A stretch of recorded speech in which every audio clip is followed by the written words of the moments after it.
How many people here have ever had to deal with the Consumer Sales Practices Act on a construction contract? Okay, I'm going to talk a little about, today I'm talking about the new Chapter 4722. And it applies, as it applies to home remodelers, home construction contract suppliers, whether it's material suppliers, contractors. And the reason I bring up the Consumer Sales Practices Act is because this act, this act now replaces that act. So before I even get into this, I really want you to, if you have any questions whatsoever, I'm going to touch on a lot of things today, and albeit the little limited time that we have, but I'm going to talk about basically home construction contracts. So I want you to reserve some questions at the end. I'll be here for the meeting, so if you want to talk after the meeting, that's fine too. But about some very important issues with regard to home construction contracts, because when you deal with consumers, those of you who deal with consumers, raise your hand. It's not fun. Okay, so I want to go over some ways that can make it a little less taxing. Can't make it any more fun, but a little less taxing for you if in fact you ever get sued. If in fact you have to sue the consumer. It applies the same thing with commercial projects. But we need to go over some things because they're common sense, but that doesn't mean people commonly do them. Especially contractors, because contractors, I have a real soft spot for contractors because contractors build something. I build air. I mean, I really don't build anything. I build people air. Contractors build something, they expose themselves to a lot of risk, and they still get bitched at the end of the project. So it's really difficult because you have to deal with the consumer who, I use the best example in dealing between consumers in residential construction and commercial construction. If you are building, for instance, you're putting in this tile floor, and in the corner of the tile, it's off by, 3/4 of an inch. In this building, you might not notice it, you might not care. If it's in your house, you're probably going to call the contractor, every name in the book. You're going to call the Attorney General. You might call your congressman. You'll make sure that they know it. Okay? So the satisfaction factor with regard to a residential project is so much more than a commercial project. And I mean, I've defended contractors in residential projects, commercial projects. I had a recent, and I'll tell you the recent issue I had because I have a very, very dear friend who happens to be an attorney. She used a contractor on her house and she was furious. I didn't know it. Contractor calls me and says, I've got a claim against this person. I said, really, who is it? Told me. And it was an attorney, first of all. Second of all, it was a disgruntled attorney. Third of all, he did a good job on the house, but didn't communicate. Okay? How many people here have a computer?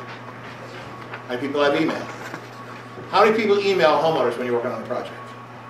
How many people keep those emails? Okay? That is one of the things. I'm glad everybody raised their hand because that is one of the things I'm going to talk about today, because when we're talking about a contract, I don't want to ever talk about an oral contract, oral terms, what you said to them. If you say something to them, put it in an email and remind them that you told them that. Because one of the things that this act does, I'm going to get into the act in a second, but I want to prime it because the act talks about a written construction contract. So I want to talk about written construction contracts, I want to talk about change orders, and I want to talk about what happens if you don't comply with this law. The other thing I want to talk about very briefly, because of my limited time, is insurance. I'll bring it up right now before we get into the meat of this matter, but if you don't have a good relationship with your insurance agent, you should. As a residential contractor, there is a new case that came out. I say new because it's been in the last 2 years, but it's a highest Supreme Court case called Westfield Insurance Company versus Custom Agri-Systems. And what that case says is that if a construction defect exists, and that's whether it's commercial or residential, your commercial general liability policy is not going to cover damages that result from that construction contract, which is totally different than what it's always been before. If I build a project and it falls down, insurance doesn't cover for that. But if I build a project that falls down, your house that you're building falls on somebody else's car, that may not be covered anymore if it's a result of a construction defect. So I want to throw that out to you because in one of the provisions of 4722, they talk about you have to have at least $250,000 in insurance if you have a contract that exceeds $25,000. So let's talk about the new Home Construction Service Act. I bring up the Consumer Sales Practices Act at the very first because for those of you that aren't familiar with the Consumer Sales Practices Act, if you bought a car and it's a lemon, it may be subject to Consumer Sales Practices Act. That is an act that was really intended for bad car dealers, okay? In other instances, you hear about the guys that put in windows that get sued by the Attorney General because they bilked out 73 old ladies. Okay, that's what the Consumer Sales Practices Act is supposed to do. It's supposed to protect the consumers from people that are really trying to rip them off. What happened with the Consumer Sales Practices Act, however, it became to be interpreted to apply to home construction contracts. And going further, it has been held to comply to home construction contracts where there's shoddy work.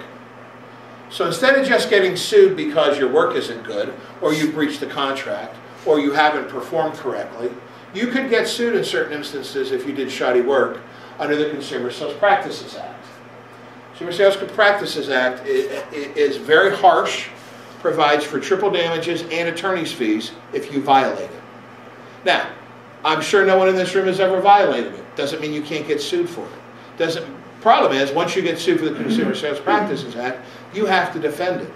And it's another sword in the arsenal for the attorney that's suing your company because you didn't comply, or allegedly didn't comply, so now you might have triple damages against you where you never would have had triple damages. Pain and suffering, you're in a car accident, there's pain and suffering, you may be entitled to it. Breach of a contract, you don't get pain and suffering. So if you breach a contract on a construction contract and the homeowner says, but I was up all night for 6 weeks, I went to see a psychiatrist because you ruined my house. Normally you don't get that. If you're a homeowner, too bad. The Consumer Sales Practices Act says that you can get emotional distress and damages such as that.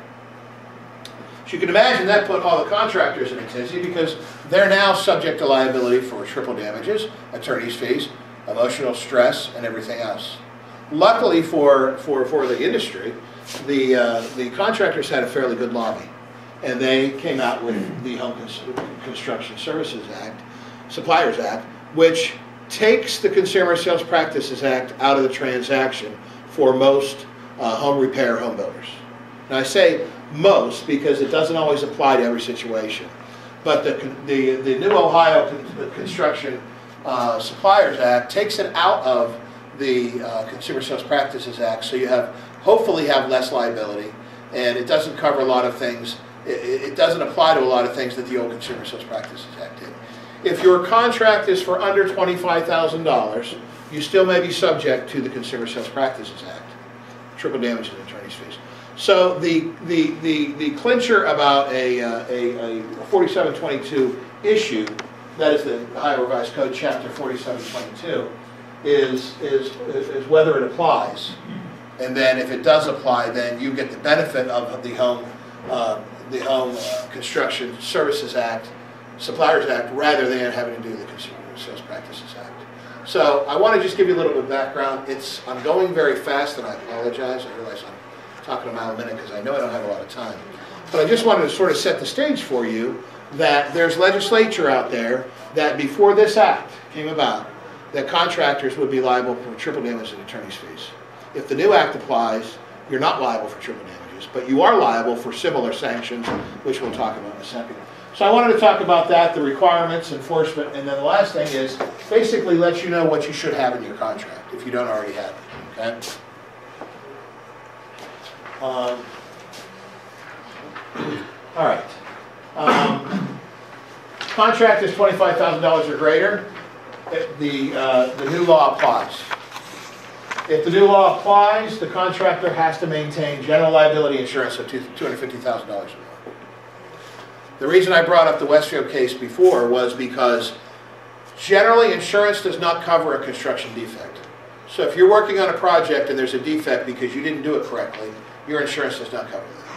Most contractors think that they are insured, bonded. If they're home contractors, they have to be bonded. They're insured, licensed, and bonded. That does not cover a construction defect. But the new law says if it's over $25,000, you have to have $250,000 in insurance. The contract must be in writing. I hope, and when you get done with the seminar, that you will realize that everything you do when dealing with a consumer should be in writing. Because then there's no way for them to come back and say, well, you didn't tell me that. This new act provides that if you have to give them an estimate that exceeds $5,000 in extra costs, you can give them a written estimate or an oral estimate. I hope you never give a consumer an oral estimate ever, okay? I can't remember what I did yesterday. I'm only 52. I can't imagine when homeowners, when you throw all this stuff at a homeowner and say, well, the plumbing's going to be another $500, and I don't know how much the countertop's going to be because you wanted granite and this isn't granite, and I don't know how much this is going to be. If you don't put it in writing, you're never going to do it. This new act says that not only does the contract have to be in writing, but any increase in cost over the life of the project that exceeds $5,000 must be in writing. So I can tell you that when it comes to what happens before the project, what happens during the project, what happens after the project, everything should have some way to memorialize in writing. I will give you a prime example. I'm dealing with a commercial project. I represent the mechanical contractor, did all the HVAC on a building, $8 million building. My guys, $500,000 worth of work. Their project superintendent did not keep a log and they didn't take pictures. Now they have to go back and recreate the whole wheel, and this project lasted 5 months. You're not building a house, you're remodeling a house. Let's say it takes you 3 months. You can't possibly remember what you did each day.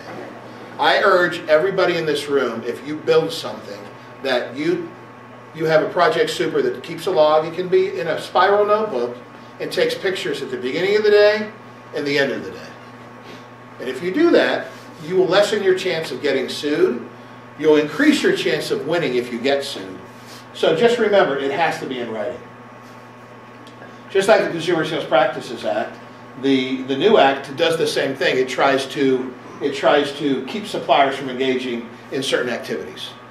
When I go over the activities that it keeps the suppliers from doing, when I say suppliers, I mean material suppliers, contractors, you look at yourself and you go, well, that's common sense. Why would I do that? Why would you represent something that you're not putting in the house? Why would you represent a price advantage when you're not getting one? Well, sometimes people speak, sometimes people do it on purpose. So you just really have to be careful. And then again, if you get it in writing, you don't have to worry about those kind of things. Why do you care if the Consumer Sales Practices Act applies? I've sort of done that at the beginning because it's supposed to apply to other kinds of transactions.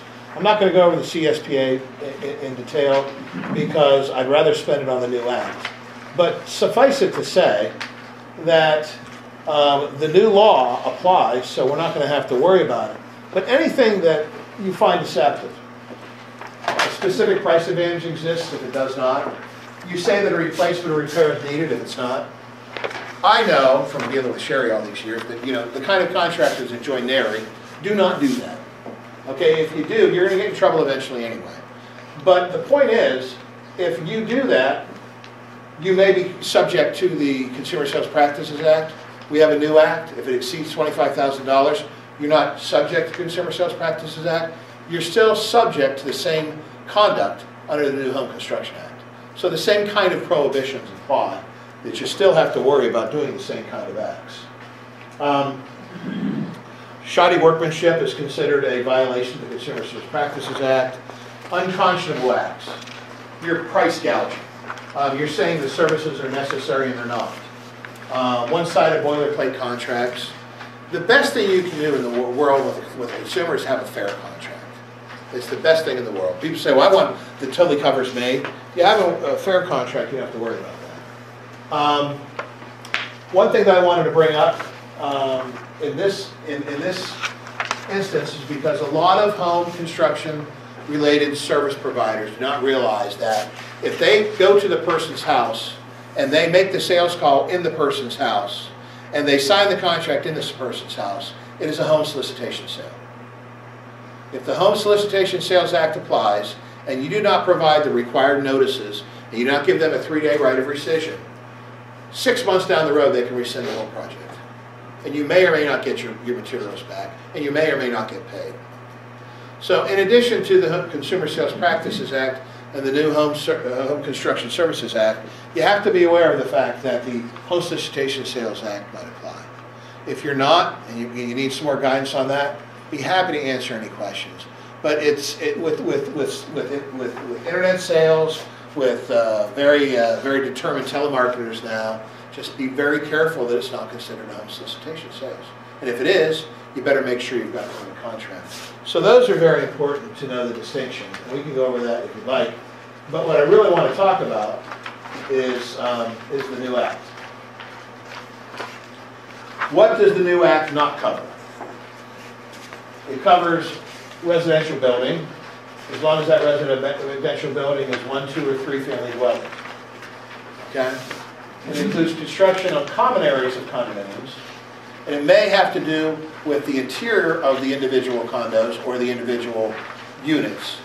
But anything more than a 3-family dwelling is not covered by the Home Construction Supplier Act. When we're talking about a contract, and I said all contracts under the new act have to be in writing. Obviously, most people here, I think, use a contract in writing. If you don't, you're asking for trouble. And I'm going to keep bringing this up, not because I don't think anybody in here does it. I figure that if I say it about 70 times by the time I leave, I know you use a written contract, but then it may impress upon you that you have to get everything in writing. And not just everything in writing. If you can get everything in writing signed by the other party, acknowledging that you told them, that's even better. Now, of course, what's going to happen when you go to court? I never saw it. Oh, he forged my signature. Oh, I've never seen that before. Oh, we never even talked about it.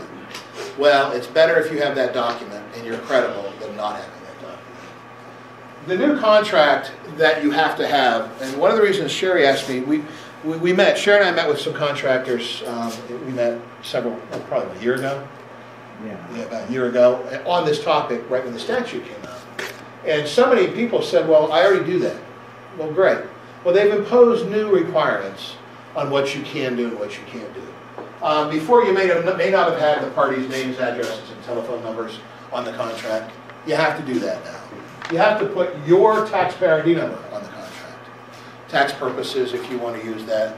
Now, what happens if you don't? Well, you're not going to get subject to them being able to rescind the contract, but you run into problems. Description of the construction services. Anticipated date of commencement and completion. How many people have ever done a project where they told the homeowner that I don't know what I'll get done? How many people have ever not gotten the project done when you're supposed to? Yeah. They make you now make sure you put in the date of commencement and completion. It drives people nuts when you're not done, obviously. Now, if it's a time and material job, okay, that's a little bit different. Time and material jobs, quite frankly, though, still come under this requirement, even because if it exceeds $25,000, this act applies.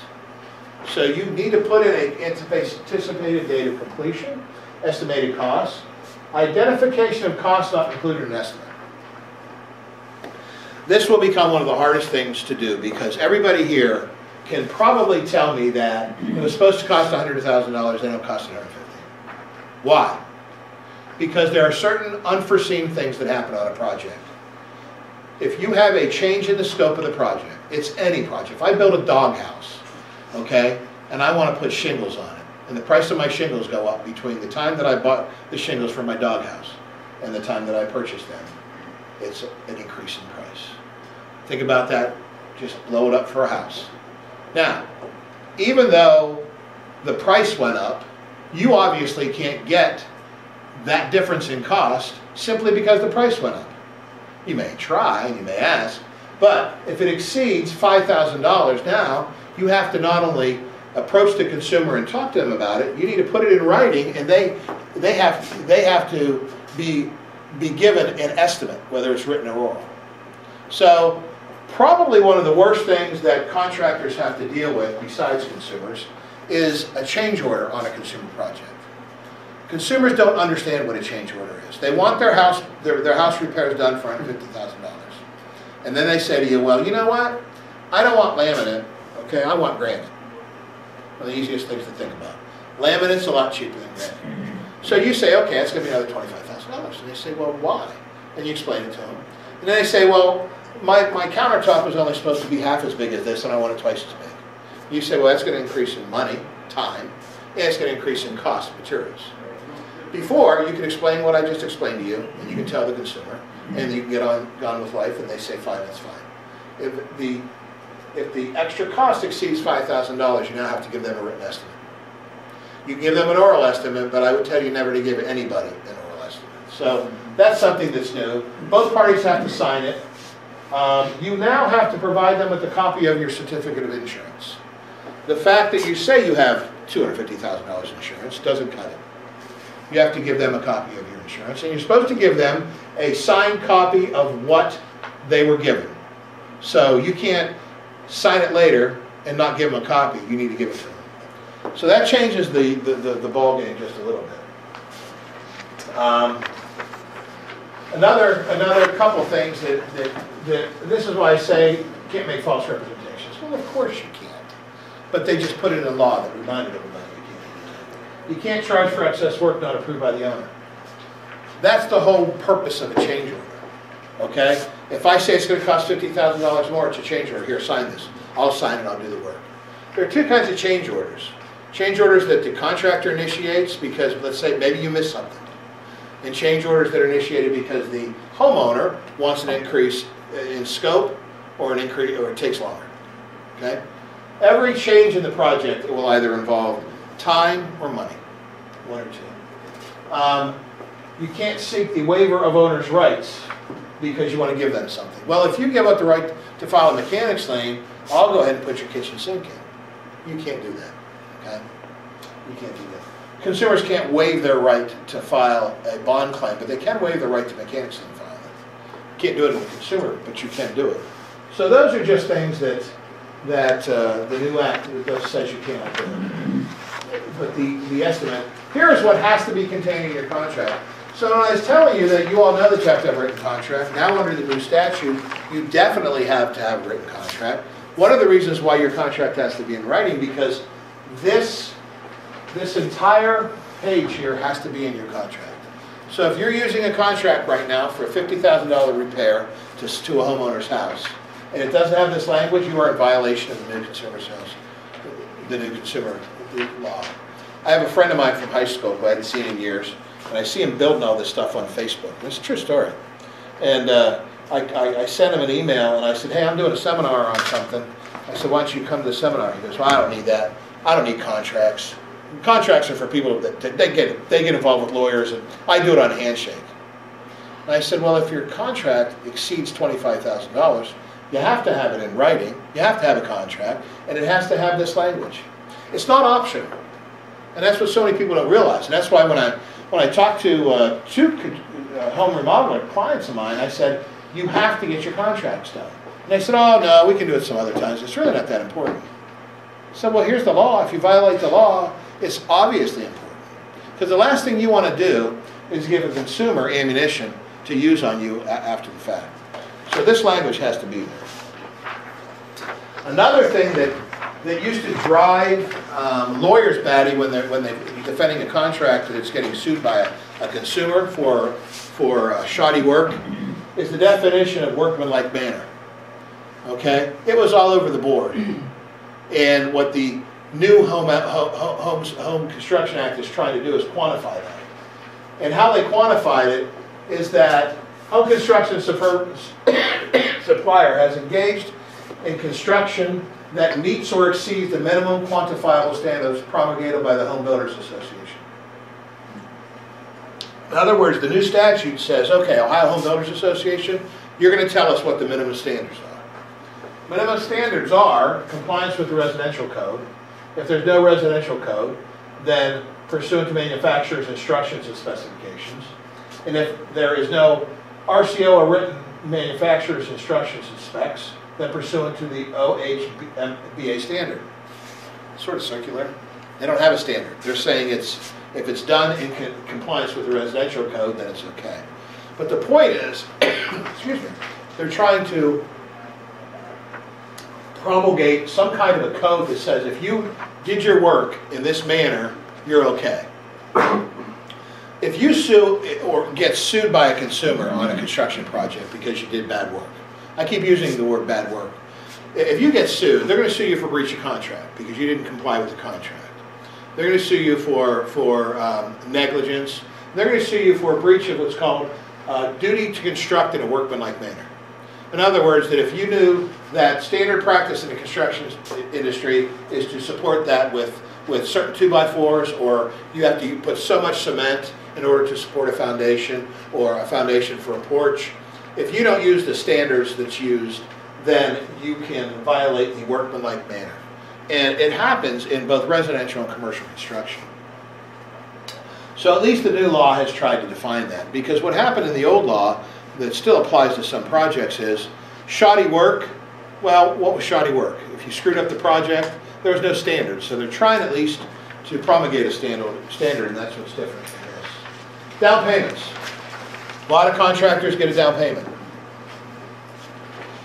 If the contract exceeds $25,000, now you cannot receive a down payment greater than 10% of the contract price. Now, if you do cost plus a fee contracts, all these things that I'm talking about that have to go in the contract obviously don't apply. The Act still applies, but you don't have to put the excess cost requirement in the contract because it's a cost plus a fee contract.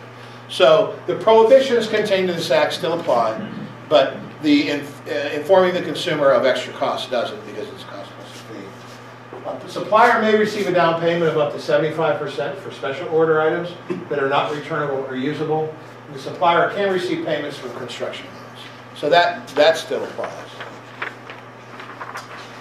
If you violate the new Act, just like under the Consumer Sales Practices Act, the Attorney General, if he finds that you like I said, built 10 consumers out of their windows, the Attorney General can sue you, or the homeowner can sue you.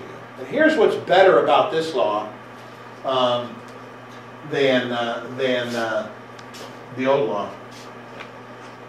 You can the homeowner can rescind the contract. Rescission is when the homeowner says, I want my money back, and to the extent you can take it, I want you to take all your stuff off my property, all of your materials. We're done. Doesn't mean that you can go and dismantle the entire project, but at the point where they rescind it, if they're entitled to rescission, you don't get paid anymore. Okay? If not, they can recover their actual damages, which means repair and replacement of your work and any other economic damages they may have. They can get up to $5,000 for non-economic damages. Non-economic damages, pain and suffering, emotional distress. But it's capped at $5,000. You can get injunctive relief. They can get an injunction to stop you from working on the project, to stop the entire project.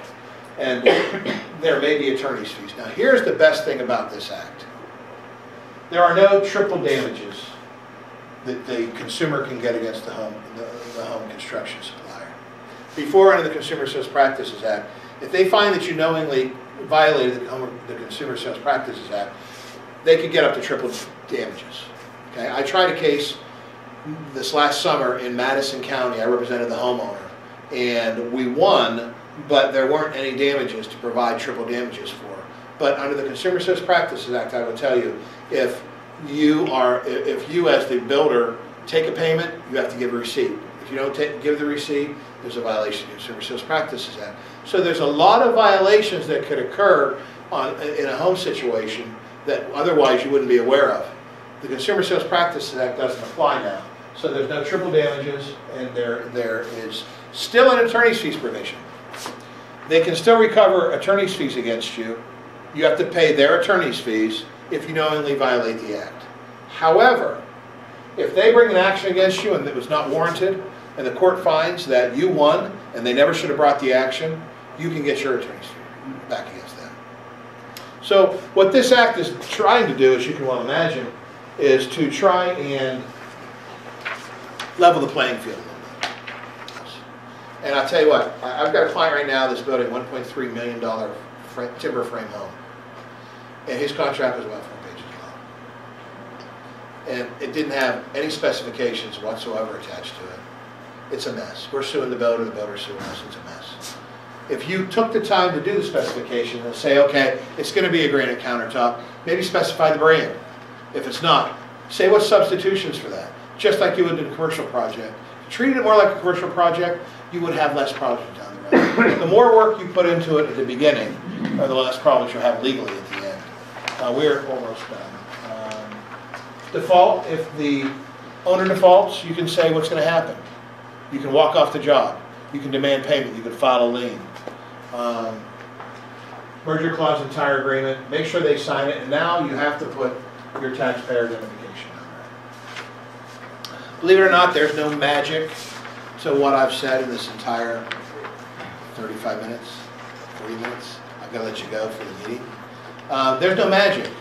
But I think if you think about it logically, as human beings, if you get it in writing, 90% of your problems probably won't come up. Because it's all about communication. I had a project with a home builder. I represent a home builder. And I'm telling you what, he does great work. Great work. Problem was, he did not communicate with the owner. When he said he was going to be there on a Friday, he didn't show up. Did he tell him he was going to be there on a Friday? No, he didn't tell him. He just didn't show up. Came on a Tuesday, he was supposed to do this, this, and this. Did he get that done? He did something else. Same thing with the contract in writing. It's nothing more than communication. You're setting their expectations that I'm going to get these 10 things. And when you don't get those 10 things, well, you should be in trouble because you said you'd provide them. But if you don't put those 10 things in writing and you tell them orally, you might as well, you're wasting your time.